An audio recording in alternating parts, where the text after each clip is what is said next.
Hello, Ground Passers, and welcome back to another episode of the Ground Pass podcast. Yes, it's another full episode. That is because it is the end of the season.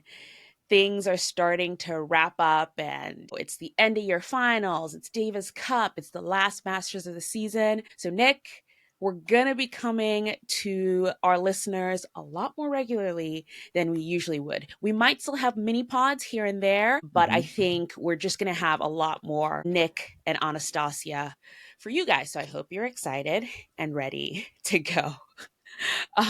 This week we are going to be previewing the WTA Finals and the Paris Masters and looking back at the week of tournaments and news. It started off quiet, Nick, I think, but it kind of ended up being a busy kind of week of tennis news. Yeah, it did. And I don't think we could get across all of it as much as we could. If you follow us on social media, we try and do like explainer reels or videos and things like that. And I don't think we covered everything. So yeah, we're going to do it all here. Yeah. Sometimes it's just a busy week for Nick and I work-wise, so we can't really put in time into all of that stuff. So yes, we will cover it in the full podcast. A couple of just administrative notes before we dive into our question of the day, which I guess is the first thing I can mention, is we have started doing this thing ever since our birthday episode. We are doing questions every episode from our listeners. So if you want to send us a question, any sort of question, we will take it either about the podcast, about tennis. If you want to learn about something specific about the sport, send it our way. We'll comment on it. We'll try our best to answer your question. You can either send us a direct message on any of our social media platforms. All of the links to that will be in the show notes of this episode, or you can send us an email, which you can find there as well. Also, just a few places you can find this podcast. Wherever you're listening to us, if it's Spotify, Apple Podcasts, whatever sort of audio podcast listening service that you have, we are also on YouTube. And the only reason I'm bringing that up is we just have a lot more followers on YouTube now. Hello, friends. Welcome to Ground Pass Podcast. We're happy to have you here. I'm Anastasia, and that's Nick. Hi, Nick. Hello, and hello to all of you new YouTube fans who, you lot came out of nowhere, but we're very pleased to have you. We love having you. There's another 1,000 of you now, which is very exciting. And yeah, I'm looking forward to going through all things tennis with you, whether you're new or whether you've been doing this tennis thing for a while. Yes. So if you're listening to this podcast on, just audio, we are also a video podcast as well. And you can watch us on YouTube. I was actually just talking about this the other day, that I find it interesting that podcasts are now video and audio and stuff. And what can you do different in video that you're not doing in audio? And if you watched last week's episode of the podcast, all the little questions we ask and little sort of visual things, I've started to put the questions on the video. Or I know we were answering a question about jewelry last week. I put a little image of the jewelry. So you get a little bit of bonus if you're watching us on YouTube versus just listening, but we still explain everything audio wise. So the context of things you're not missing out on.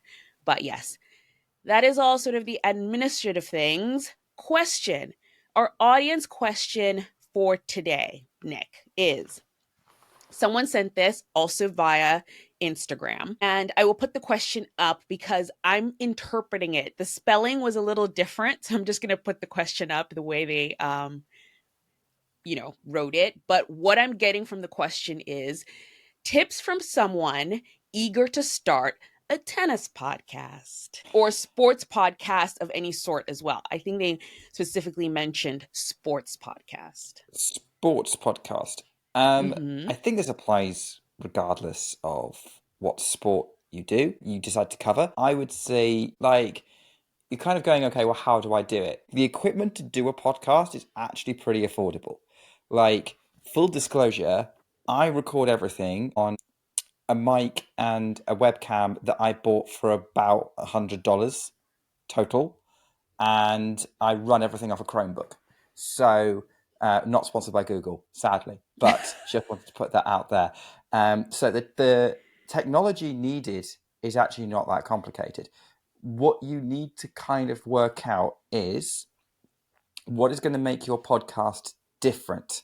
Because I've been involved in podcasts before, like where I felt like, do you know what, we're kind of trying to do what everyone else is doing, and we're not, and just basically hoping that our personalities are going to be enough. And actually, I think a podcast that brings a different look at things is probably the best way to go, whether it's from a particular fandom or a particular background. So if I think of some of the best like tennis podcasts out there that aren't just a news podcast, Murray Musings is a British podcast that's literally by a bunch of Andy Murray fans, and they look at everything from the perspective of Andy Murray. Or you've got Black Spin Global, who are very good friends of the pod, and they've been doing some great work with Wimbledon recently and celebrating Black players throughout history. And that's what they do. They're here to celebrate and promote the Black players on tour. So that's kind of what I would say is figure out what your niche is going to be, because that's what people are going to come to you for. Yeah, that's such a great point and really great tips there. I will add something a little different because definitely those are great tips to follow as well. The tip I will give is just do it. Like Nike says, just do it. Because I think, especially for me, before we started ground pass, I was very scared. I was scared of what people would think. Would they think I wasn't smart enough, or that I didn't get the technicalities of things? So you do have that worry sometimes, and it is totally understandable. But I think if you are passionate about a sport enough, and you love a sport enough, and you just want to talk about it to other people or with other people, I say just do it. Give it a shot. What's the worst thing that can happen? You know what I mean? So as long as it's coming from a good place and you love what you're wanting to talk about, just do it. So that would be my advice and tip if you would like to start a sports podcast, because I know it can be kind of difficult specifically for that. Okay, so let's jump right into it because we do have a bunch of things to cover, and I want us to really, especially with the preview these tournaments. So the big one, and I want to start with it, is the WTA Finals. So Nick, you actually recorded a few social media clips which will be coming out next week ahead of the WTA Finals, because the WTA Finals actually starts on the 1st of November. So you kind of have a week, guys, if you're listening to this, to sort of like familiarize yourself with the players who are going to be in the WTA Finals, get to know them, so you're kind of ready for the event and also for the format and everything that happens with the event. Couple of things. It is held in Riyadh, Saudi Arabia. That is new. So it wasn't before last year. So last year was the very first edition where it was held in Riyadh in Saudi Arabia. Before then, it kind of skipped around. We'll be honest, it kind of jumped around, and it didn't have a set home for a while, but it is going to be in Riyadh for a while. So the WTA year-end finals is going to be in Riyadh for at least a few years. So they're there again this year. And it's good for the WTA finals, Nick, I think, to have like a home for a while so that it can build a sort of viewership, and it's not sort of like a scramble every year like it was for the last few years, where it's like, where is it going to be, what continent is going to be, and then players are trying to figure out travel and all of that stuff. Like, now it has a home for a while. It has a home, and I think that's really helped, because I don't think the crowds were great when they were literally deciding during the year where it was going to be. So when it went to Guadalajara, or when it went to Fort Worth that one year, and it didn't look like people were turning up, although that turned out to be a massive misrepresentation by the television cameras. The has had permanent homes in the past. Before COVID-19 happened, before the pandemic, it was in China, it was in Shenzhen, but unfortunately they couldn't go back to China for obvious reasons. So that and the sort of the Peng Shui incident, which is a whole other thing. So yeah, the WTA Finals is now in Riyadh. It has a home. Now, there will be people who won't be happy about that home. And I know for a fact that as soon as you said Riyadh, and we talked about this kind of in the previous show when we talked about exhibitions, um, that that's an immediate turn off for people who don't want to engage with sport being held in Saudi Arabia. And I think we should just address the elephant in the room there, and not pretend that it's all great. We've made our own judgments about sort of what we are okay engaging with, what we're not. I am going to be watching the WTA finals, but I understand if you don't want to based purely on that. But I hope that you're still interested in what the outcome is from a sporting perspective. But yeah, it is in Riyadh. That will probably put some of you off. Hopefully not too many of you, and you still want to talk about it. But I just want to put that out there as it. I don't necessarily think it's a place that everybody likes, that the WTA finals is there. I do remember Yeah. when it was announced, I did a poll on social media, and like I did just a thing of like, so if you chose the WTA finals, where would you want it to be? And the winner of the vote was actually Prague, because the Czech Republic has a lot of top players, and a lot of people think, why doesn't the Czech Republic have a big event? Other popular ideas were London, Berlin. Some people wanted it to go to South America, Brazil, specifically, which would have been fun. That's kind of the safe option, really, in some ways, depending on your outlook on things. But yeah, that's. I don't think it has to be in Riyadh. It could be somewhere else. Yeah, yeah. So, and I think I can't remember now. I don't know if you remember, Nick, how long the contract is for. So it's A definitely something while. that, yeah, it's a while. I feel like I don't want to speak out of turn. I don't know exactly how long it is, but it's something that maybe could travel after the contract is done. Who knows? It'll be interesting to see what the tournament looks like this year, because I think last year the biggest thing I think that people were impressed by, that I know, because I know a few people who did go to Riyadh who worked the tournament, and I think the biggest thing for them was the permanent nature of it, because the WTA finals was traveling so much, a lot of the facilities were temporary. They were built just for the tournament, and it didn't feel maybe as sort of worthy of the level of a WTA finals, something that I think when you compare it to the ATP finals, it's been in Italy and Turin for years, it didn't kind of have that same level.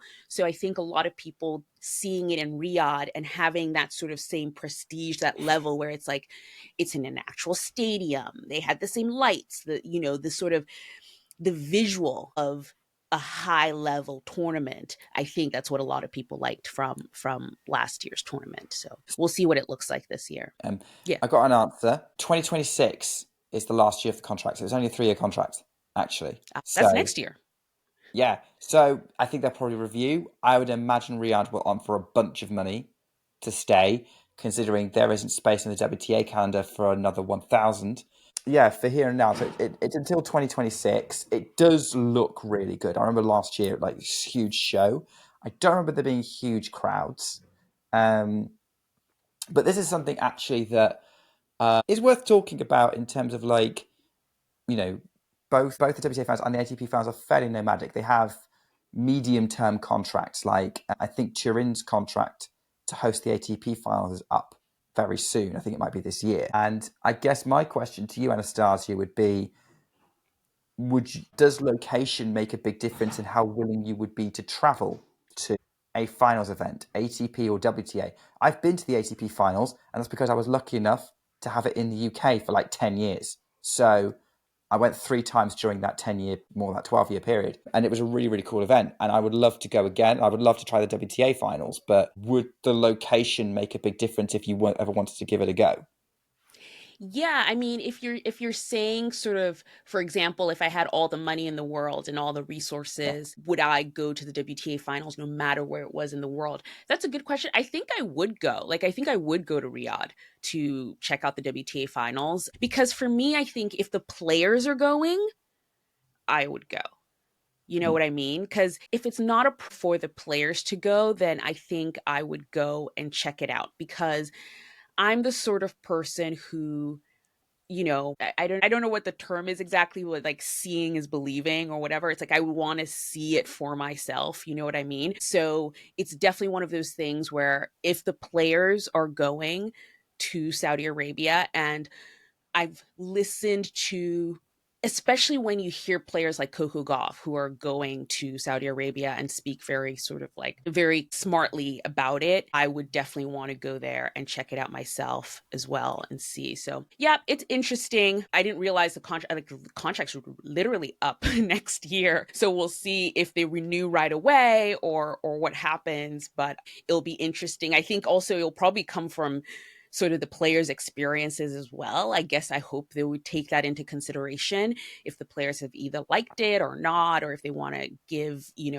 a different location a try. We'll see. We'll see where it goes. But okay, so that's location. Format wise, I think for new fans, the format of the WTA finals is a little different. It's a round robin format, kind of goes the same with the how the ATP finals will work. So the teams are divided into two. So it's, there are 8 players, either 8 players in singles, 8 doubles teams that go. They're split up into two, and it's a round robin format. So the top 2 players in each group go into then a regular quarterfinal. So is it semifinal and then Semi-final. final round, Nick? Yeah, semi-final then final, yeah. Think of it like the group stage of a World Cup, essentially, like a football World Cup. I am saying football, I'm not saying soccer. Apologies to our majority American listeners. We have the true football here in Europe. The the main thing with this is to remember that yeah, when you think about like a group stage in that tournament, as your Americans will experience when the World Cup comes to 2026, comes in 2026, that yeah, they're all going to play each other in that group, and then the best performing players from that group will go through. The big difference from like the World Cup is it's not points based. You don't get points for if you win or draw. Well, you can't draw in tennis, so that's why.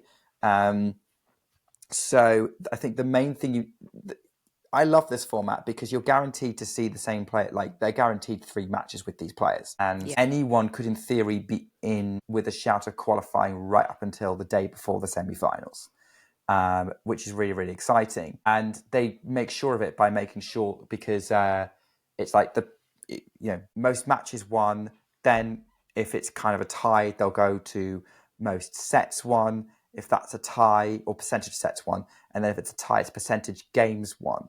And so with that format, especially when they do like the winners of the first day play each other the second time, and then the second lot of matches, and then the losers will play each other. So you've always got at least a couple of players within a shout of qualifying. There's always some jeopardy on the final set of matches.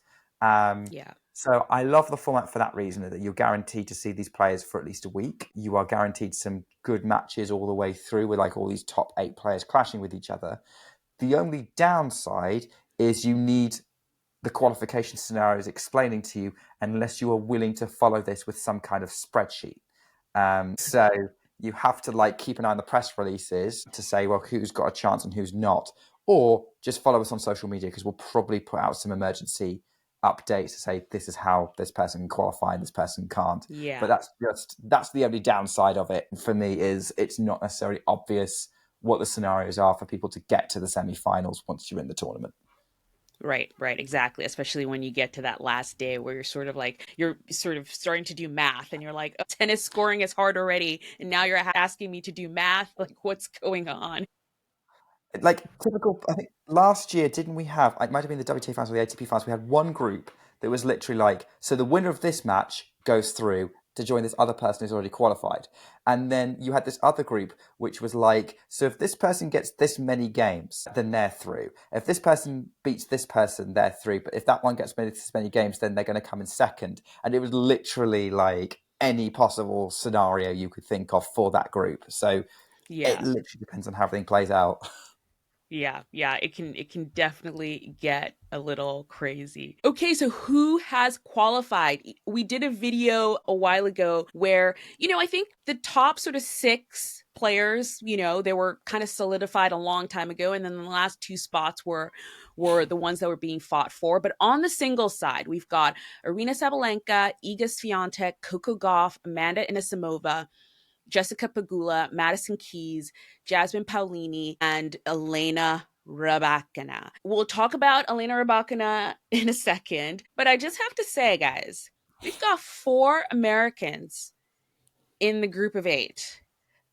American women, American female tennis is crushing it this year. I think this group of 8 is such a testament to how well American women's tennis is doing in general. And I think that's just really, really great. And people should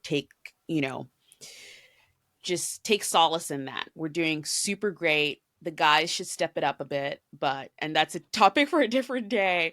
But I remember looking at this list and thinking, my goodness, like, I don't think it's not been like this for a very long time. So that was like really, really cool to Yeah, see. could you imagine a Uh, world where the Americans lock out the semi-finals? Because that could actually happen. that could actually happen, and that would be so crazy awesome. But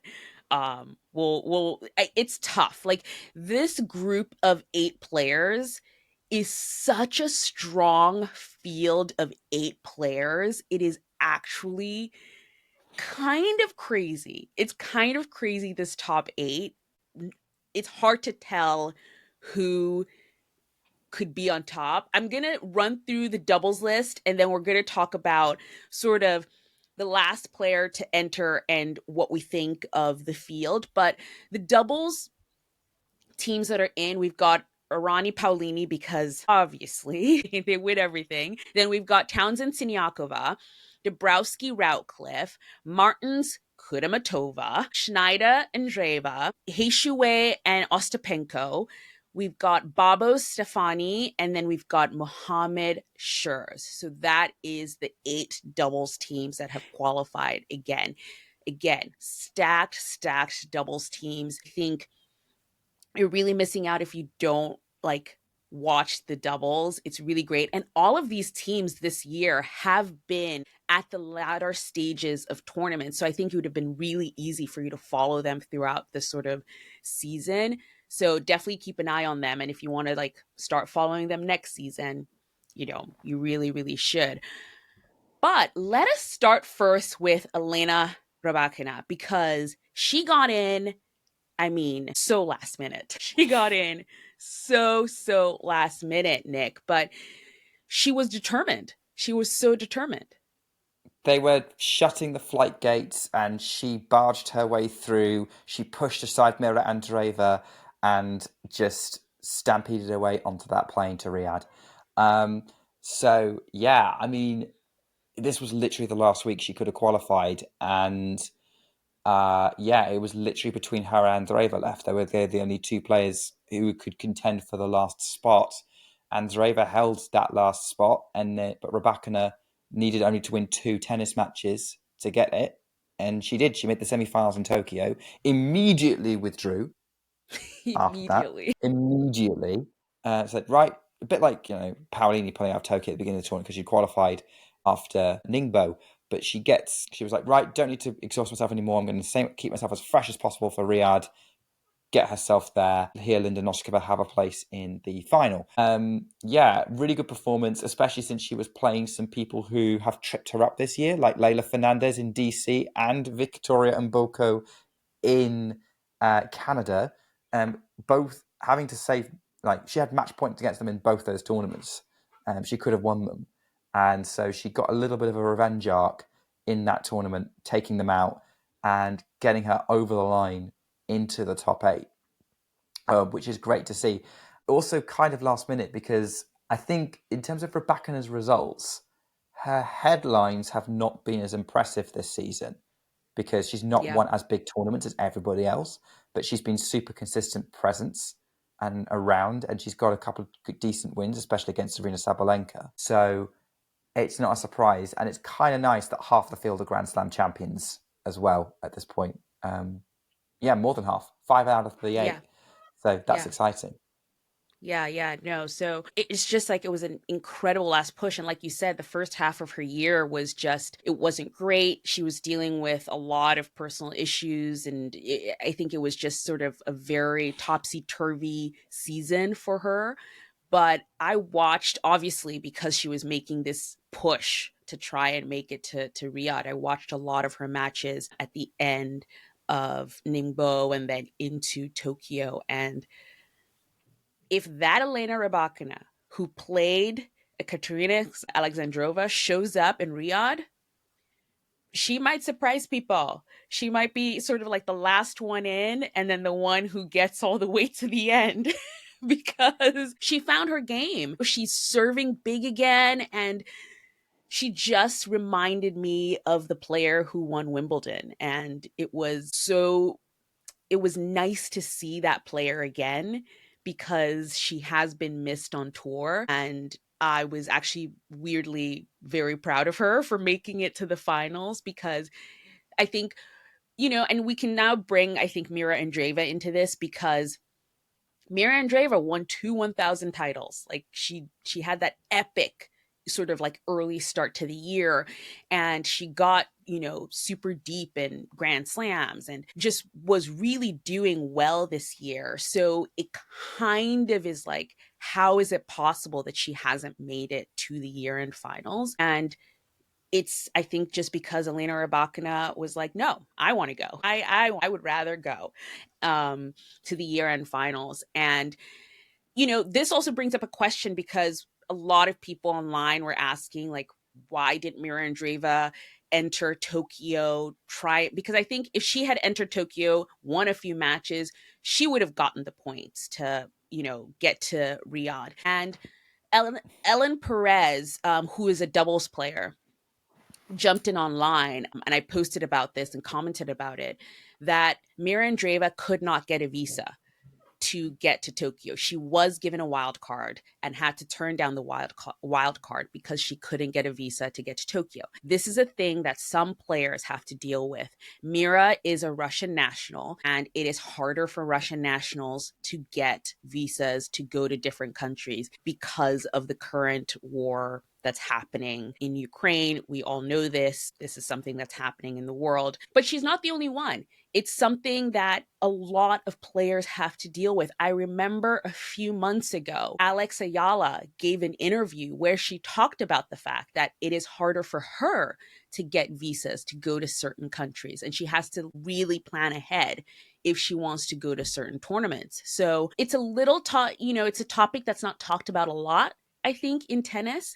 And I think it definitely should be because these are athletes that travel 11 months out of the year. Like their whole job is traveling from country to country to country. And depending on where you're from, it might be harder for you to get to certain places. Like if Mira was able to last minute get a visa to go to Tokyo, she could be in the, of course, she's already in the finals as a doubles player, but she could have been in the singles draw as well.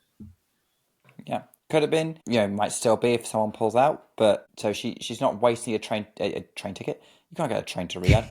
Plane ticket to Riyadh. Wrong vehicle. Yeah, it won't be a waste of time. But yeah, visas. Nobody really talks about them because everyone assumes, oh yeah, you can get in anywhere. And yet we do hear stories about players struggling to get through the immigration process at some places, even into the United States. So yeah, absolutely. If it's a necessary part of your job, and some countries don't want to let you in, then you're kind of stuck. And last minute stuff can't really. It's going to be a lot difficult to manage. And as someone who doesn't really travel much to other countries, it's not something we can really imagine. Or if you travel loads and you have no issues, then you're a very lucky Yeah. person. Probably, Yes. probably from one of our countries. But yeah, that's. Yeah, I think it's only one of those things that we probably have to interview a player about, right? And ask, hey, what is your experience of doing travel bookings? I bet you a lot of them will go, yeah, my agent does that. At least the ones who are like in the top 10. Yeah, yeah. I mean, so let's talk about, I mean, the field in general, because you just mentioned, for example, you're like, because Mira will be an alternate in the singles draw, and you just said, hey, if everyone shows up. And I don't know if anyone's noticed, I've not seen Madison Keys anywhere, guys. Not since the US Open. I have not seen her anywhere. So that's a big, big question mark. I saw that Amanda Anisimova. Yeah, Amanda Anisimova. What am I talking about? Yeah, she's in Riyadh already. So she's there, players are going to start heading over to start early training and all of that stuff. I just haven't seen Madison Keys. So that is a player that, for example, I would not be surprised if we get the news that she has withdrawn from the year-end finals. We know that she was injured after the US Open, so we will see. She didn't participate at all during the Asian swing. So we will see what happens there.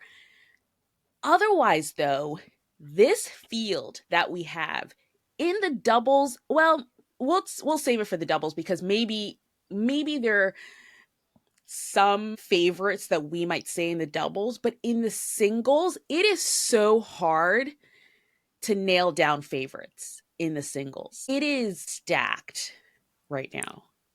Anyone could beat each other, and they have this season, or made it darn close. I am looking at this field and I'm going, yeah, I don't know who to pick. Like, Key's injury kind of puts a question mark about it, but she could easily just show up and start and thwack everybody off the court. Jessica Pegula's been gaining in confidence recently, and she's done well at the WTA Finals before. You've got Rybakina, as I said, who seems to be hitting form around at this end of the year, and we saw this a few years ago with Annette Kontaveit suddenly getting a load of late season tournaments and qualifying, and then made the final of the event. You've got Jasmine Paolini, who has been growing from strength to strength and has finally got a win against Iga Swiatek in probably one of the best matches she's ever played in this Asian swing, and keeps going on. That's just the 5-6 range. Amanda Anisimova is more than capable of blowing anyone off the court when she gets going. She's got wins against Iga and Arena this year. You've got Coco, who is who's the defending champion at this event. And then you've got Iga and Arena themselves, who, are the ones that everyone pays attention to and what they're going to do. And I think picking a champion from this list is really, really hard, because we know they have great rivalries in different ways with each other. And you won't know until they step out on court what they're going to do. We don't do predictions on this podcast anyway, because that's not what we do. But even if we did, we literally couldn't give you this person's probably going to win kind of Yeah. thing, because just you can't from this field. Yeah. I always say picking winners in tennis is a fool's errand, in my opinion. I just think tennis is such a sport where you're tempting fate trying to pick a winner, because the scoring system, players peaking at certain times, it's just tough to try and figure it all out. Hey, people have done it. I don't know if maybe people who are not on X, but there is a sort of like a X user who predicted, what was it, Wimbledon? Was it Wimbledon? That Twice in a row. twice in a row, out of nowhere, predicted the winner of Wimbledon based on if they lost to a It was Kudermetova. who plays a certain player in round one. In this Yeah, case, it was a yeah, it was Kudermetova just sister. so random. So again, I think it's so hard to sort of predict tennis, but yes, you're right. With this group, it's doubly tough, to pick a favorite from this group. I'm just going to be sitting down and watching the entertainment, because if all these girls who by the way have had close to 2 weeks off, all of them, for the most part, maybe not Elena, and maybe not no, Jasmine has had 2 weeks off as well. So I think Mhm. Elena's the only one who's played literally to the last second. The rest have had breaks, so they're coming fresh. My goodness, that's exciting. That's Yeah. exciting to be, to watch. On the double side, I don't know. It's hard not to pick, Paulini and Arani, because they're just the doubles team to beat. But at the same time, the defending champions of the year end final are Dabrowski Rouncliffe. They won it last year. So You never know. And you have Len Townsend Siniakova in this group. I think, I said maybe we would be able to pick from the double side who the favorites are, but now I'm looking at it, I'm like, I don't know. Like, literally, I'm looking at it and like, this is going to make me eat my words because I bet you that we're going to get either Babos Stefani or Mohammed Shers winning it at this point. But with that in mind, if I was looking at this list, I'm like, yeah, there are 6 teams who are joint favourites in my mind. Yeah. Because you've got 4 of them being the 4 different Grand Slam winning teams from this year, all of whom are very strong and were title contenders at every slam anyway.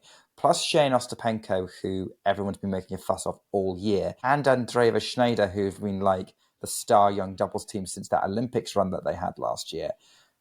Yeah, don't predict it. It's gonna be even more chaotic, I would say, especially since a lot of them are gonna have to play each other straight off the bat. I think the main stories of the group stages is like how competitive are those last 2 teams going to be? Yeah.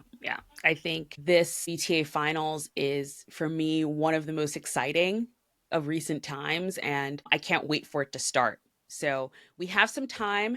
It doesn't start till November 1st, but if you're listening, you now have time to sort of figure it all out. You know the structure now. You know who the players are. You can get to know them even better. Let us know in the comments who you're excited to see. I want to know who you think is going to win it. We're not going to pick. I'm not going to pick, but I know a lot of you love to pick who you think is going to win the WTA Finals. So you guys go ahead in the comments, in the messages, drop us a line. Let us know who you think is going to win the WTA Finals on the singles and doubles. Don't forget about the doubles. Okay, Paris Masters. Let's talk about the dudes. The dudes are going through it. We're going to get to them going through it, but let's quickly look at the Paris Masters, which is the last 1,000 level event on the men's side. It's indoors. It's at a new location. It used to be at Paris Bercy, but they moved to a new location because it's bigger. So it has more capacity for crowds, and also it has more courts. You remember from last year, if you watched this last year, this was the Masters event that, I mean, the matches were going to like midnight. Like, it was crazy. Like, they were going so late. And wasn't this the tournament, Nick? I can't remember specifically, but I think Sinner withdrew because his match was going so late, or was it? I Maybe. can't remember. Something of that nature happened, but I think that matches weren't starting till like 10 p.m. or 11 p.m. And I think he played a super late match and then had to play obviously the very next day, because, by the way, this is a Masters 1000, but it's one of the Masters that is still only a week long. So you don't have that break of a day in between, and he had to play the next day. And I think he withdrew, if I remember correctly. I don't remember at all, so I'm going to have to go with what you're saying. I actually am going to look this up. Hold on. Okay, so I looked it up with the help of Nick, and what I was thinking about was actually in 2023, because Sinner did not play in 2024, but Sinner did withdraw from his round of 16 match because his round of 32 match went really long and he didn't have a lot of hours. It was definitely under 12 hours to recover for the next day's match, and he withdrew. And this was all because they just didn't have enough courts to play the first round. So everything just kept getting backed up, and then it gets moved to the next day, and all of that. So they, long story short, is they moved to a new location to help alleviate all of the backlog. And so far, so good. Carlos Alcaraz was saying in press that he loves the location and he thinks it's better for the players. So that's good. By the way, he's blonde again. Like, blonde Caraz is back. He's fully blonde. Did he? I wonder how long He's this will been last. blonde since the US swing. Like, I don't. He didn't change his hair back, did he, for Shanghai? No, he was so, and here's the difference. I mean, maybe because I'm a girl, I notice. When after the US Open, when he first dyed it, it was silver. So it was a gray silver. And then it grew out during sort of the Asian swing. So he had a lot of like, even for the Six King Slam, he had a lot of the black showing and stuff. And when he took the week off after the Six King Slam, he cut it again, but this time he's come back and it's now a full Ken blonde. Like it's more blonde than it is silver, which I like it. It kind of suits him. And it seems like he's liking it. So who knows how long he'll stay blonde? Maybe he'll show up in Australia blonde. Who knows? I mean, it'll be summer in Australia. So who knows? But yeah, so Masters in a new location, and Alcaraz is back. And like I said, he took a week off, which, considering what we're going to be talking about in the next few, it seems like that was a very smart move that he did. Well, yeah, but we didn't really need to. Like, he could have taken a week. Like, he didn't need to play in the next round, and I think he's scheduling smartly. I don't know why Yeah. Sinner played last week, but Yeah. clearly he felt the need to. Maybe he needs to get some fitness back after Shanghai, but it does seem to be that Alcaraz is feeling the need to play a lighter schedule at this point in the year. Yeah. So, Yeah. yeah. Yeah, it's definitely something players are starting to do, which I think is smart. I think it's definitely something they, if the schedule is going to be the way it is for now, they really need to sort of pick and choose where it is they play and be strict about it, because it is their bodies that they are putting on the line. The cousins are back. The cousins are back. And of course, because it's Paris, they've been everywhere. I was watching the draw ceremony, and of course, they were the ones doing the draw. And of course, I don't believe in the whole rigged draw thing. I really don't. Draws are not rigged, guys. It's a computer system and they just put it in there. And, sometimes algorithms are very similar, and that's why maybe we get similar draws and all of that stuff. But the fact that they might meet each other in the second round is insane. It's just It, everyone wants these two to play each other.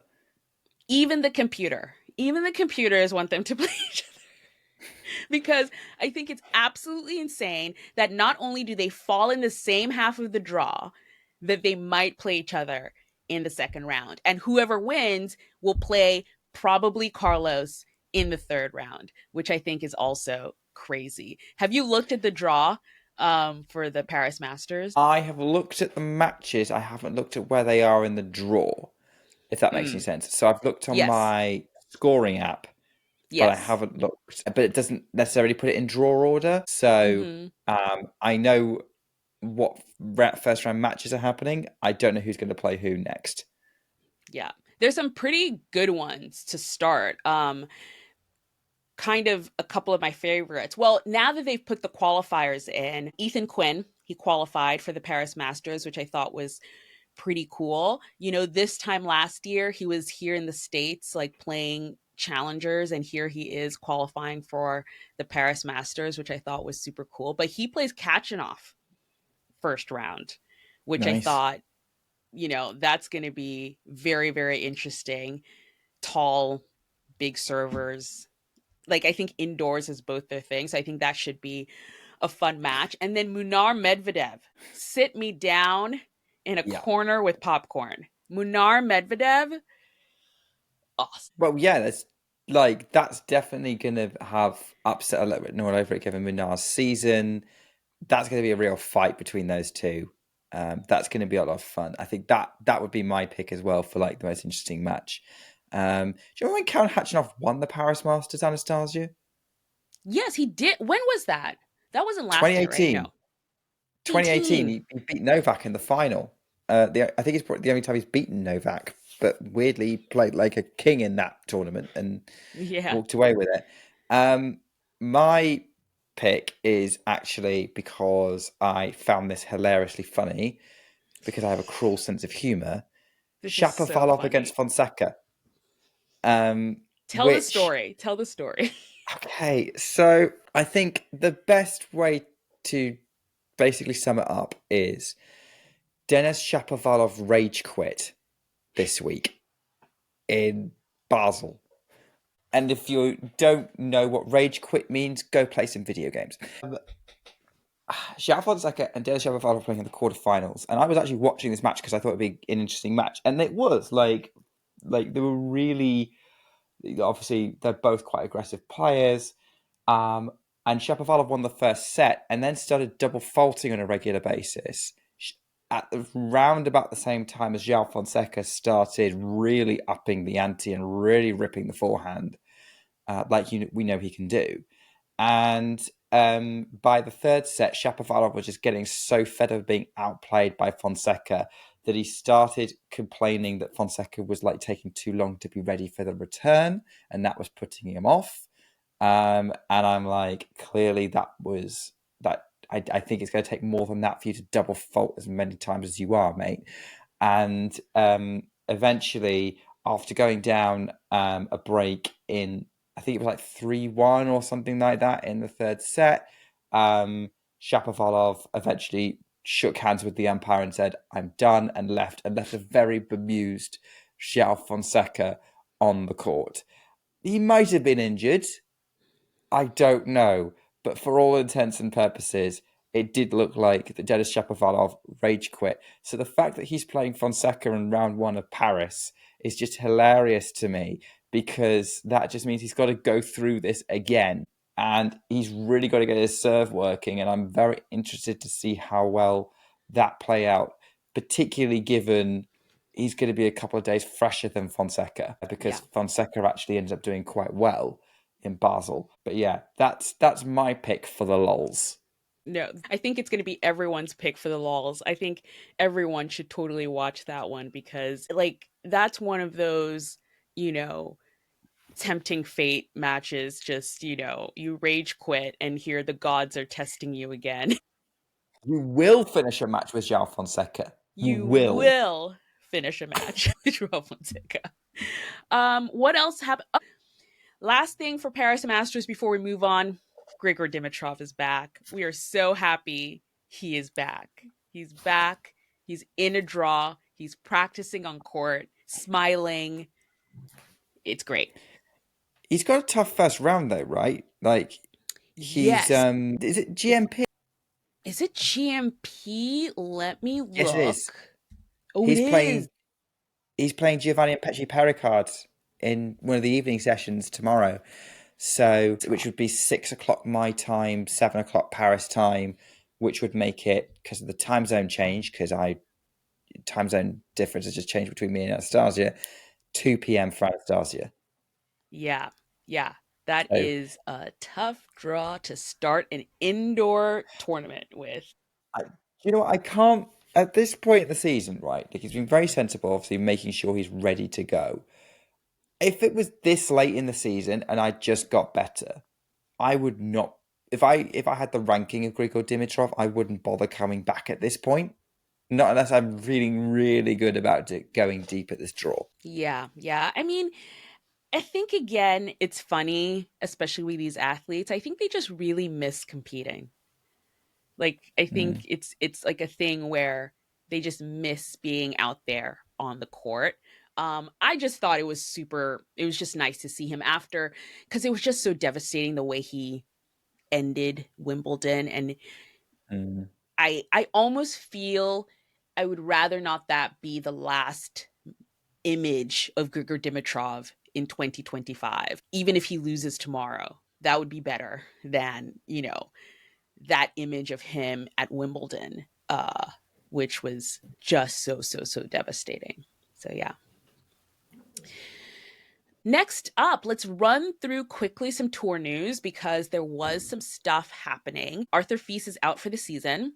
His back issue is really bad. It has pretty much been going since the French Open was where, and I've heard some people say it started as early as kind of like end of Monte Carlo into sort of Barcelona, this back issue he had. But I think the first place it kind of, hit was after his match against Jaume Munar at Roland Garros. So he's out for the season. I know he did try to come back, but it didn't really work. But he's done. Hopefully he'll be ready to come back for Australia. Fingers crossed. Back issues are not good. They're not good. And then this was what we were talking about earlier, way in the beginning. New Masters, a 10th Masters for the ATP. Currently, it is ATP only. It is going to be in Saudi Arabia. So this is the news that we know as of right now. It is a 10th Master. It's going to be in Saudi Arabia. It is 1 week only. And technically, they haven't put it in a schedule yet. Like I've heard a lot of people say, "Oh, it's February," but the press release doesn't say when in the schedule it's gonna be.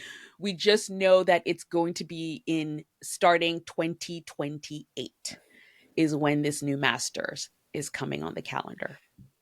Yeah, I'm pretty confident it's going to be in February. Like, I appreciate the press release didn't say it, but everyone kind of agrees that that's probably where it's going to be. And it's going to be non-mandatory, like Monte Carlo. So Yes. there's no like penalties for top players for skipping it, unlike the other 1,000 events. So it's kind of this, we're adding to the calendar because they've just offered a load of money for the prize pot. But we're gonna at least listen a little bit to the players and not make it mandatory and add more to the schedule. So it's kind of this compromise situation to, allow a country that's been wanting to get more tennis events and get an official men's tournament going there. And I think there was a lot of talk about, was there going to be 2 weeks right at the start of the year? And they'd have to push the Australian Open back, and the Australian Open were not having it. So this seems to be a compromise move.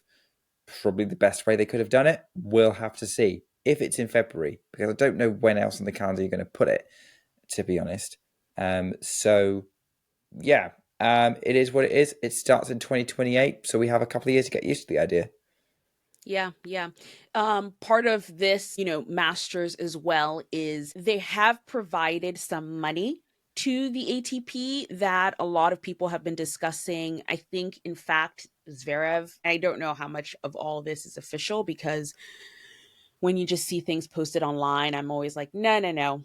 I want to see the official news, sort of the official news clippings of it. But apparently, the idea would be to buy back some tournaments in order to reduce the tournaments on the calendar. And a lot of discussion is it would be getting rid of the 250 level of tournaments, keeping the challengers, getting rid of a lot of the 250 levels of tournaments. So that will be very, very interesting. Also, something that I did not put on our running order, Nick, but just a quick note on that, because it did also, a press release came out on that, but the prize money at the challenger level next year is going way up.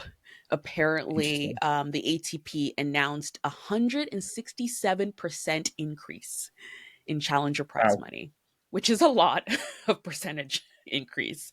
So that is great for challenger level players who, it would be great if at that level they're also making a living and are not having to sort of like play more than they need to just to get by, because that also puts wear and tear on their body. So it's all interesting. It's all, it's tennis. And I think, even if you're just getting into it, it's interesting to see it kind of evolve over time. And I feel like in the next couple of years, the sport is going to go through a bit of an evolution. So it will be interesting to pay attention to what that's going to be. Davis Cup. Couple of Davis Cup things that I have opinions on. Okay. And I just wanted to put them out there because I was like, everyone calm down. So, two things. So, Davis Cup happens at the end of the year after the ATP finals, after the ATP end of year finals. And Sinner So Italy is the defending champion. Sinner announced that he will not be playing the Davis Cup. By the way, he played the last 2 years of Davis Cup finals, but he's not going to be playing this year. And that caused an uproar in Italy. And I think part of it was, I completely understand because obviously with Sinner on your team, he's one of the best players in the world. You have that extra edge and you can hopefully successfully defend your title. It's not guaranteed, obviously. It's Nothing's ever guaranteed like that. But I think Sinner, from all the news clippings I saw, like, it's so irrational, this hate that he's getting for not playing Davis Cup. He played 2 years prior, and he chose this year to take a year off to prepare for the Australian Open. Now, you might be thinking, wait a second, but didn't he just win Australian Open 2 years in a row? But I'm like, the pressure then is even more if he wants to try for a three-peat. Like, when was the last time a player three-peat? Like the Australian Open? I don't even know. It's going to be Novak, Yeah. probably. Uh, yeah, it would be Novak. 20. Did he three-peat it? Yeah, he did three-peat it. 2011, 2012, 2013. Yeah. So again, I feel like that's going to be the challenge for Sinner going into next year, is trying to do the three-peat of the Australian Open. And I also feel like, hey, if you've done Davis Cup 2 years in a row, it's your right to sort of like take a year off. And I don't know, it'll be fine. Yeah, sorry. He did it more recent than that. 19, 20, 21. That was the second Novak three-peat in Australia. Wow. Novak, way to go. He's won it 10 times, right? Yeah. Yeah. He's won it 10 times. Then the other Davis Cup thing on the other side of it was Alejandro Davidovich Fokina. He's the second ranked Spanish player, but he was left off of the Spanish Davis Cup team. And instead, they took basically all the players except like who played the tie to get them to the finals, and then they added Carlos Alcaraz, and then Granollers. Now Granollers didn't play the tie because at the time it was post U.S. Open, and he had a foot injury, so he was going through that. Carlos didn't play the tie because he just won the US Open and wanted to take some time off before Laver Cup. And I'm sorry, it's Carlos Alcaraz. Just like Sinner, if you have him on your team, you kind of want to bring him on, to give yourself the best chance of winning. And ADF kind of he took to the press and was sort of like, I deserve a spot. But I feel like he doesn't really have ground to stand on because he chose twice to not go to the Davis Cup tie. And each time it was for very sketchy reasons, I would say, in quotations. And I don't know. It wasn't a good look, I thought, because I thought the team that got Spain to the finals was such a scratch team and they had to dig deep to get that. I remember watching that tie against, it was Denmark, and they just did not have a chance in the world to make it to the finals. And yet they sort of like figured it out and made it there. And I think every single member of that team that won that tie earned their place in the finals. Yeah. And you can't just get in if you're not going to be a team player, right? They're going to pick the best team who's going to work together. And obviously, also having the best team is going to be Carlos Alcaraz. They'd be better off picking Jaime Munar in some ways. So I think this is where the fact they picked Carlos Alcaraz, though, for me, makes the Sinner news disappointing, because I think a Carlos Alcaraz Yannick Sinner match at the Davis Cup, especially if it was the final for Italy and Spain, first of all, would be an insane atmosphere, because if you've got the Italian and the Spanish fans in the same room, that's going to be the most like soccer, football atmosphere you can get. But also it would put Davis Cup really back on the map where it hasn't been. It's kind of like this extra tournament that you only make a fuss of if your country's involved. And I think that would have some stake to give it some stakes in the wider tennis rivalry, as I don't think the Davis Cup has really been for a very, very long time. Definitely Yeah. not in the professional era. So I think it would put it back on the map. I don't think we ever really got a big three clash in the Davis Cup, actually. Maybe very early on when they were proto big three, but not when they became big stars. And that would have also put it on the map. So yeah, no problem with Sinner pulling out this year overall, but would like to see a Sinkaraz Davis Cup match at some point. Yeah, yeah. No, I take your point there because you are right. If it was a Sinkaraz Davis Cup match at the end, definitely. Even not because I don't think we even know what the draw is yet. So they might even meet earlier than the end. It would bring eyeballs to the Davis Cup. Hmm. And I don't know, maybe we have definitely a bigger discussion about Davis Cup and how it is currently structured. And because I know this was a big discussion during Laver Cup and, what's more important, Laver Cup or Davis Cup. And I think they're just in two different buckets. But we won't go down that rabbit hole right now, but it's definitely something we can talk about in the future. Okay, let's look back at this week of winners. Joao Fonseca 19 wins his second title, this time a 500 in Basel. Um, that was really awesome. He won against Alejandro Davidovich Fekina, who is still titleless. Still, it's rough. No, I'm super excited for Joao Fonseca. I think he's going to win loads of titles. And I'm always rooting for the breakthrough. Could you not throw ADF about? Can ADF win a title? Like, I was gutted that he still hasn't won one because this is his third 500 final he's been to. He's not won any of them. Still hasn't won Yeah. any kind of tour title. He's not getting any younger either. So, um, yeah, that was. I think I came away from that kind of a mixture of, oh, Fonseca might be about to hit big because it's around about this point in the season. Jack Draper won a 500. I think he won Vienna rather than Basel, but that was where I think that did a lot for his ranking and getting in the position he got to win Indian Wells.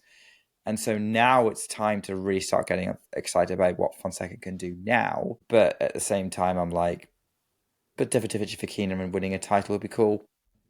Yeah. There was kind of a mixed feeling about this. It was a bit of a chaotic one in Basel though, because suddenly about at the quarterfinal stage, like 3 of the 4 quarterfinals ended in retirements, which was just ridiculous. Okay, one of them was the rage quit, Yes. but still. One of them was the rage quit, but still I think it was a bit of, and I didn't know how to sort of categorize what was happening because we had retirements from Casper Ruud, Felix Auger-Aliassime, Denis Shapovalov, Ugo and Bear also retired. Who was the other one that retired? I can't remember now if I named all of them, but it's the end of the season. It's been a long season. Niggles are happening and everything. And I was sort of like, all these players are going to go play at the Paris Masters, all of them. So they're all still in the Paris. Well, actually, yes, all of them, even Ugo Humbert, because I know Ugo Humbert's coach, Jeremy Chardy, was sort of like, I don't know if he's going to play or if he's going to pull out, but they're all still in the draw for the Paris Masters. And I wondered if they were sort of preserving their bodies for the Paris Masters because it's a Masters event. I didn't know. But yeah, I felt bad for the audience at Basel because all the quarterfinals were back to back, and literally it was sort of like after the first one. So the first one was like Riley Opelka and can't remember who was playing now, but literally it was sort of like back to back after one person retired. Then the next match, then the next match. You could just hear the boos and they were sad. And, it was sad scenes, I think, for the crowd, for the players, for everything. And yeah, and going back to sort of Carlos choosing not to play this week, it's kind of like if the schedule is going to be the way it is as it is right now, I think players are going to start having to really think seriously about what it is they play, when they play it. I think it was Novak Djokovic who said when the discussions for these 2-week masters were happening, nobody participated player wise. Like everyone was kind of like, on their own, doing their own thing. And now that the results of the 2-week masters are happening, everyone's kind of like the schedule. And he's like, well, but nobody was participating when they were signing the deals. So I think if the players don't participate and make a stand, things are just gonna keep going the way they're going. We say this, we didn't really have this problem with Vienna. True. That's true. That's true too. Yeah. Like, So we didn't get mass withdrawals from Vienna. We had one, but that's it. we had one, just Greek spore. Yeah. Yeah. So I think a lot of it is down to the individual players and how they're managing things as well, and their kind of decision to kind of, is this tournament worth it? And clearly, the guys at Vienna decided it was worth it because you ended up with a Sinner Zverev final, like the two best players who were in the draw, Yeah. 1v3 final, like next best thing to, well, 2v3 final, next best thing to a 1v2. Yeah. So, And it like, actually those turned guys out to clearly thought it be was a title worth winning. yeah, and it actually turned out to be a great final. Like it's funny because I don't know about you, Nick, but I tend to, in all honesty, get a little bit bored with Sinner tournaments that don't include Alcaraz because I'm sort of like, okay, walk him to the final already. Just like Mm-hmm. let's skip to the end. So I did not watch the final because I just assumed. I was sort of like, okay, great. He's going to win the title. I'll watch Fonseca Fokina, only to be texted by a friend saying Sinner's losing. And I was like, what? What? So I turned it on to watch Zverev like play the best tennis he's played in a very, very long time. He still lost, but I think that's the best tennis I've seen Zverev play in a while. He played very well. Yeah. Yeah, I So, didn't see the match. Sorry. oh, you didn't So watch it. Okay. I Yeah. no, I did not. I did not watch this match. I saw the scores and I was like, "Oh, Zverev is up a set. We'll see how long that lasts." And then, truth be told, we saw how long that lasted because Yannick Sinner clearly figured something out. Yeah. Yeah. He kind of did the thing where it's like, and you know what? Okay. If you don't know, Zverev has diabetes. I always wonder because this is something we always say. We're like, he did the thing he always does. He wins the first set, then he loses the next set. I always personally wonder how much that has to do with his sugar levels coming down or anything like that. I don't know if anyone's ever asked him that question before. I find it very fascinating. No one tends to ask him a lot about his diabetes, but it's a thought that I've always had. But he did the thing where he wins the first set and he immediately sort of crashed a bit in the second set. The third set was definitely closer. And Sinner just played 3 very great games. It literally got down to the wire at the end, and he just played 3 very great games, and it ended 7-5 in the end. So yeah, that was not a bad match afterwards. On the WTA side, Bencic is now top. She's 11 in the world on Monday. Like, this is a woman who was outside the top 400 at the beginning of the year. Literally just come back from maternity leave 12 months ago. And she's playing like she never left. Second title of the year in Tokyo after winning Abu Dhabi back in February. The child's now a year old, which is over a year old, which is crazy. Yeah. And yeah, what a season. What a season for Belinda Bencic. She's obviously, she beat Linda Noskova in the final pretty straightforwardly, but she had a couple of really tough matches to get there. Like she had to beat Karolina Mukova in the semis, I think, or the quarters. Like there was, like she's had she had to really battle her way through the draw, and yeah, I think she's going to turn out to be. I think even though she's now seeded, so she won't necessarily be eligible for this in the future. I think she's got to be one of our ground pass sort of players of the year, or like one of the best seasons we've seen from, like, you could see on a ground pass these kind of comeback stories that you could have you could enjoy. So, yeah, Belinda Bencic, 400-11, one of the stories of the season, in my opinion. And yeah, I think we'll probably be talking about her quite a bit in our end of year wrap up. Definitely, definitely. She's had an awesome season. And then in Guangzhou, the title was won by An Li. She won the final against Lulu Sun. An Li's she's an American player that we don't talk about a lot. She's in the sort of like top 50 range, and she just flies under the radar. And again, it's like she just really does fly under the radar because one of her biggest sort of runs at a tournament was at Cleveland, Tennis in the Land, which was just before the US Open.